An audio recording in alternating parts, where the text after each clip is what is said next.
Okay, so what I'm doing here is I'm creating a Hugelkultur bed inside of a raised garden bed. And this raised garden bed has already been built, obviously, and I've already done basically the other 2/3 of the bed. So I just thought I'd show you how I went about doing this. First, I'm digging it out to about 18 inches, plus or minus a few. Again, it just really kind of depends on how much material you have to place in it. A lot of the material I got was a result of Hurricane Irma. You can kind of see the tree line behind me, where I had a lot of trees that got blown over as a result of the hurricane. And I'd originally intended to just put them all out on the curb and let the city take them. But then I started reading about Hugelkultur, and I thought, that might be a good idea. So what we're doing here is getting it all prepped up. And then what I'm going to do, as you can tell, I'm getting a little tired. This is like 1/3 of the entire garden. I had already done the rest of it, so I was a little beat. Oh, and by the way, this is a fast-forwarded version of the video. Though I do drink a lot of coffee, I don't drink quite that much. At any rate, once I get done digging here,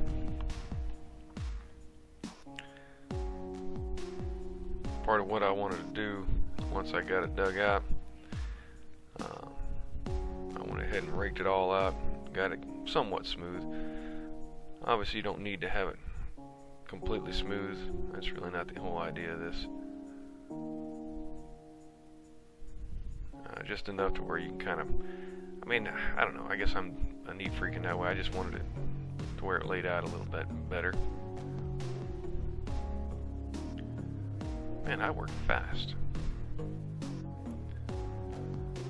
And then as you can see, gathering that up. Now I cut most of these already, and they were kind of laying around the yard, and I was trying to figure out what to do with them. Rotted wood does better, but any wood will work. I did a little bit of reading on this. Of course, this wasn't my idea. I just want you to know I did a lot of research and reading on the web, and trying to figure out how to go about doing the permaculture type thing in my garden as best as possible.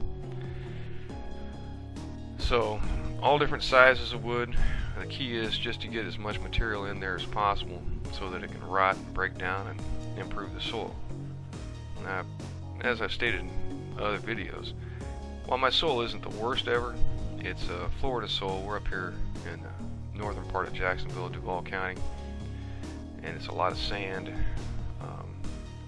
And in this particular area, I know from talking to the people who were here when it was built, that a lot of fill dirt was used versus a lot of good topsoil. So the dirt's kind of iffy at best, and I've dug up everything from concrete to actual about 3 foot by 3 foot chunks of pavement, which I'm not sure where they came from.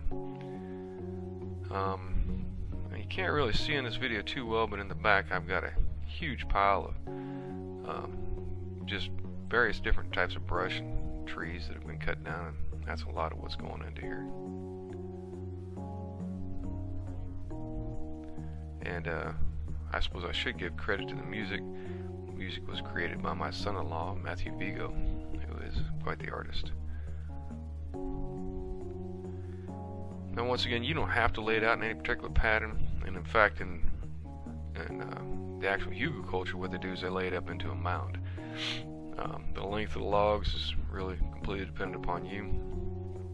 Now here I'm covering it in with some dirt.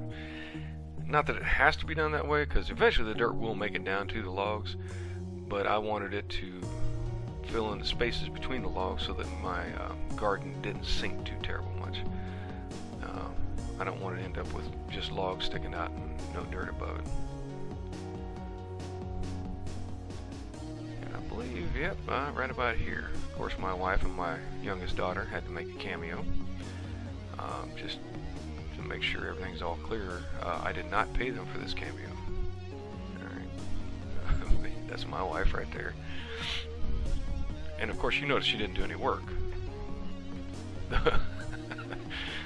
Though she did advise me, I'm sure.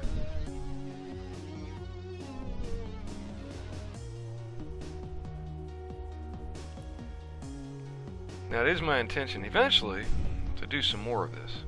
I do have some logs kind of set aside that I'm going to try and let them rot a bit before I put them in there.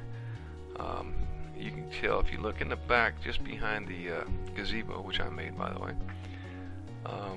You can see the one leaning tree, which I have since cut down, and there's a couple others in there. Hurricane Irma had laid a bunch of these down, and some of them are still leaning. I intend to cut them down, or I actually have since cut them down and chopped them up, and I've got the logs kind of laying aside. There's my beautiful wife again. And then I got to figure out where in the yard I'm going to put them, but I intend to do some more hugelkultur. And there's my youngest daughter. I have 3. Now here I'm taking branches, smaller branches, and laying them on top of the logs. That goes on top essentially because it should break down quicker. And then eventually the logs underneath will start to break down. It will take some time. This is also a great way to store water. Now I have a pile of mulch that I have added in. Just another final layer again to make it break down a little quicker. Then I covered it all up with a layer of dirt. Man, I work fast. It's amazing. And then of course, once I get all the dirt, well, a good layer of dirt, watered it down a good bit just to make sure that I get as much of the dirt packed in between the branches as possible. And I also figured with the sand being the way it is, and if I cover it with a layer of mulch, I don't know how long it's going to take for the water to get down in there, so I wanted to water it good to start the rotting process, get this going, because I do intend to grow some food up in that garden this year. And then lastly, of course, I've covered it all in dirt and a layer of compost, and there it is, ready to plant.